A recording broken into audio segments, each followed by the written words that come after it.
காப்பவரே பிதாவே உமக்கு ஸ்தோத்திரம். உந்தன் சமூகமதில் இந்த நேரமதில் கூடினோம் ஸ்தோத்திரம் ஸ்தோத்திரம். கூடினோம் ஸ்தோத்திரம் ஸ்தோத்திரம். எங்கள் இதயங்களில் உந்தன் வசனம் தாரும். பாதைக்கு வெளிச்சம் வசனம், பாதைக்கு வெளிச்சம் வசனம்.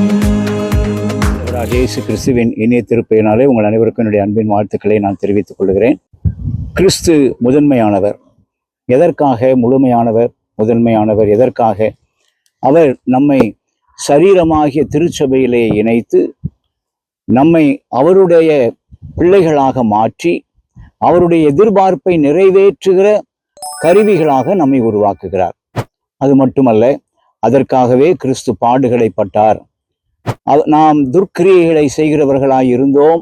ஆனால் ஆண்டவராகிய இயேசு கிறிஸ்துவினுடைய பாடுகளினாலே, சிலுவையின் மரணத்தினாலே நீங்களும் நானும் பரிசுத்தராக, அவருடைய நாளிலே கண்டிக்கப்படாதவர்களாக அவர் முன் நிற்பதற்கு நம்மை தகுதிப்படுத்தியும் இருக்கிறார் என்பதை நாம் இதுவரைக்கும் கற்றுக்கொண்டிருக்கிறோம். கிறிஸ்து முதன்மையானவராக மனுக்குலத்தின் ரட்சிப்புக்காக என்னென்ன காரியங்களை நிறைவேற்ற முடியுமோ அவைகளை எல்லாம் முழுமையாக அவர் நிறைவேற்றினார் என்று சொல்லி பார்க்கிறோம். 23வது வசனத்திலிருந்து 27வது வசனம் முடிய உள்ள பகுதியில பவுலடியார் இந்த ஊழியத்துக்கு நான் ஊழியக்காரன் என்று சொல்லுகிறார். எந்த ஊழியம்? கிறிஸ்துவின் மூலமாய் ஏற்படுத்தப்பட்ட ஒப்புரவாக்குதலின் ஊழியம். கிறிஸ்துவின் மூலமாய் ஏற்படுத்தப்பட்ட துர்க்கிரியைகளுக்குரியவர்களாக நம்மை ஆண்டவருடைய சன்னிதானத்திலே நிலைநிறுத்துகிற, கண்டிக்கப்படாதவர்களாய் நிலைநிறுத்துகிற ஊழியம். இந்த ஊழியத்தை நிறைவேற்றுவதற்கு ஆண்டவர் நம்மை தகுதிப்படுத்தி இருக்கிறார். இதற்கென்றே நான் என் ஊழியக்காரனாக அழைக்கப்பட்டேன் என்று சொல்லுகிறார். அன்புக்குரியவர்களை, ஒரு முக்கியமான செய்தியை இந்த பகுதியில் நாம் படிக்கலாம். நீங்கள் 23வது வசனத்திலிருந்து 27ஆம் வசனம் முடிய உள்ள பகுதியை நீங்கள் முழுமையாய் படித்து பாருங்கள். இதற்கென்றே நான் இந்த ஊழியத்திற்கென்று அழைக்கப்பட்டேன், இதற்கென்றே இந்த ஊழியத்தை நிறைவேற்றி வருகிறேன், இதற்கென்றே இந்த ஊழியத்தில் இருக்கிறேன் என்றெல்லாம் பவுலடியார் தன்னை குறித்து அறிமுகம் செய்வதை நாம் பார்க்கிறோம். அன்புக்குரியவர்களே, இது பவுலடியாருக்கு மட்டுமல்ல, யார் கிறிஸ்துவின் சிலுவையின் வழியாக ஒரு புதிய நிலைக்கு நேராக தங்களை மாற்றிக்கொள்வதற்கு ஆயத்தமாயிருக்கிறார்களோ, அர்ப்பணித்திருக்கிறார்களோ, அவர்கள் அனைவரும் இதே ஊழியத்தை செய்யும்படியாக அழைக்கப்பட்டவர்கள். ஒருவேளை பவுலடியார் இதற்கென்று முழு நேரமாக தன்னை அர்ப்பணித்தார்.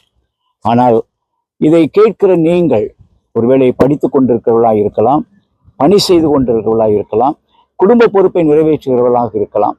நீங்கள் எந்த இடத்துல எந்த பொறுப்பை நிறைவேற்றினாலும் கிறிஸ்துவின் மூலமாய் உங்களுக்கு தரப்பட்ட ஒப்புரவாக்குதலின் ஆசீர்வாதத்தை, புதிய வாழ்வின் ஆசீர்வாதத்தை வெளிப்படுத்துகிற ஊழியர்களாக, ஊழியக்காரிகளாக வாழ வேண்டும் என்பதை இந்த பகுதி நமக்கு நினைவுபடுத்துகிறது. பேதுரு அப்போஸ்தலன் தன்னுடைய நிருபத்திலே சொல்லும்போது, நாம் எல்லாருமே அந்தகாரத்திலிருந்து நம்மை அழைத்த ஆண்டவருடைய புண்ணியங்களை அறிவிக்கும்படியான ராஜரீக ஆசாரிய கூட்டம் என்று சொல்லுகிறார். நம்ம எல்லாருமே அவருடைய ஊழியர்கள் தான்.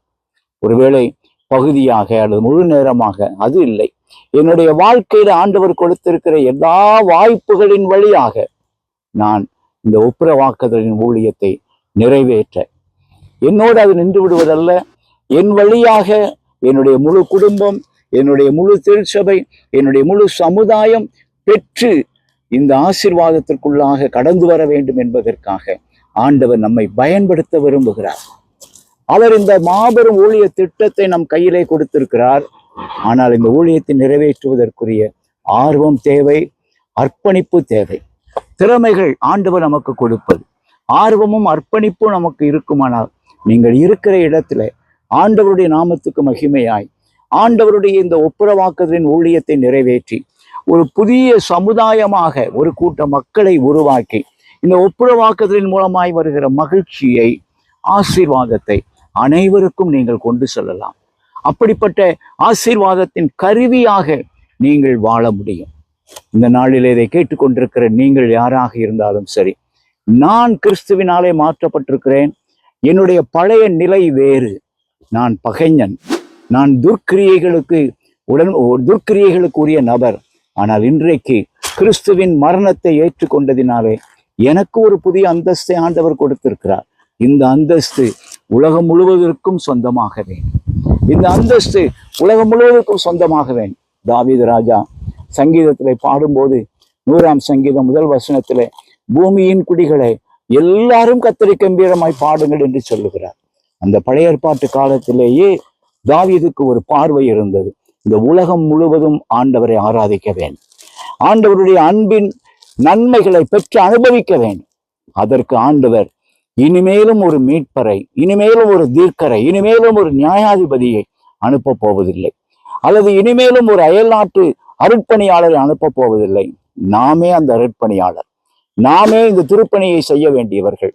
இந்த அர்ப்பணிப்போடு நம்மை ஆண்டவருடைய சமூகத்துல தருவோமானால் ஆண்டவர் நம்முடைய குறைவுகளை, இயலாமைகளை எல்லாம் அகற்றி நம்மையும் இந்த திருப்பணியை தொடர்ந்து நிறைவேற்றுவதற்குரிய கிருபைகளை, ஆற்றலை, அருளை நமக்கு தருவார் என்பதிலே சந்தேகமே இல்லை.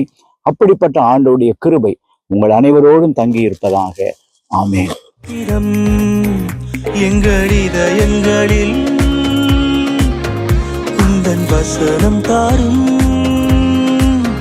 பாதைக்கு வெளிச்சம் வசனம், பாதைக்கு வெளிச்சம் வசனம்.